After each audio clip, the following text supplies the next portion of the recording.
joined this morning with our very own debt buster, Richard Fenton.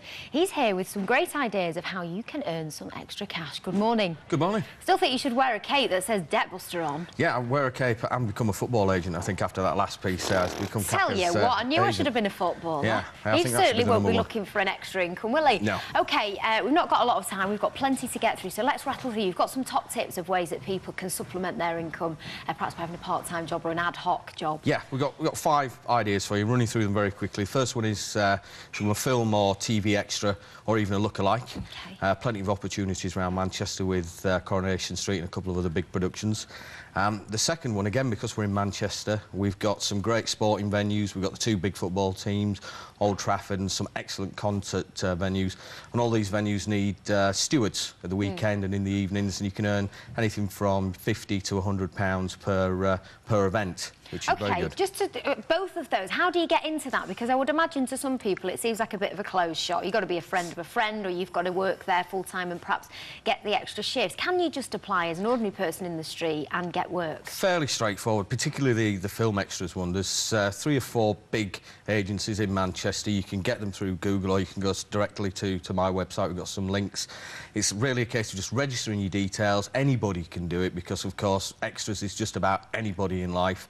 And you just put your details online. You might have to go in and do a little short film, talk about yourself. That's it. Just sit back and wait for the work to come in. You do spend a lot of time hanging around on set, I understand, waiting to be called on. So I think you mentioned earlier, take a good book or... Yeah, I've done a bit of extra work in the past. It's great fun. Yeah. I mean, the nice thing about it as well is if you don't want to commit to something, you can say no, and you might only get a job once a month or once a fortnight. But yeah, top tip, take a good book or a magazine, because there is a lot of hanging around, but it's really exciting. Exactly. And it's a good talking point with your friends. Yeah, oh yeah. OK, third tip, mystery shopper. I like the sound of this. There's a bit of a shopaholic, get to spend somebody else's money. Perfect for the shopaholic. Basically, what you can do is, again, you register with an agency. They will call upon you to go into a big retail outlet and report on the shopping experience. You'll be given a small budget, anything between £5 to £50 to make a purchase, usually something specific, and then you fill in some paperwork afterwards reporting on how the service was, what the product was like, and were all your questions answered. And, of course, you're spending somebody else's cash. You don't get to keep the goods. You've got to give those back at the end of the day, but you do get paid for the privilege. But you've got to make sure that it's somewhere local. You don't want to be spending too much money on travel expenses, etc., to get there. And you might want to do 2 or 3 in one hit, but you've got to also remember you're not going to get sent back to the same stores twice. So it's got a fairly short lifespan. OK, and how do you get into that? Is that something that's relatively easy to get into? You don't have to be deemed an expert shopper or anything, do you? Absolutely not. It's just anybody, really, because you just want normal men, women and even teenagers to go into specific stores. Again, agencies specialise in providing these people, and you can find those through Google or, again, on the website. Fab idea. And another idea that I love, trading on the internet, eBay. I'm addicted. It's a fantastic way of earning extra cash. Very addictive as well is eBay and Amazon.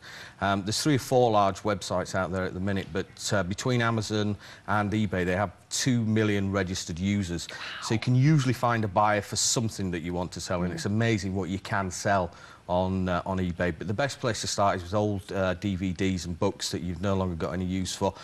And also look at the website and see what's selling, see what the popular items are, see what they're selling for, and go into it fairly slowly. The earning potential is actually endless, and some people actually make a full-time living from eBay.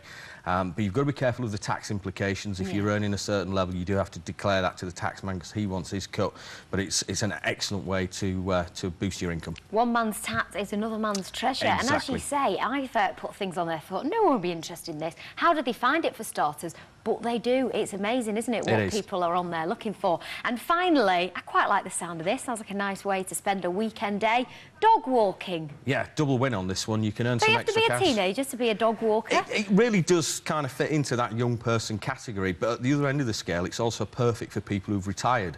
So people that have retired and are struggling with the rising costs of heating bills and have time on their hands and are animal lovers, you can spend time walking people's dogs, or if people are away on holiday, you can go into their homes, feed their cats or their hamsters or their goldfish, And also you provide an extra service by making sure that the home is secure while they're away.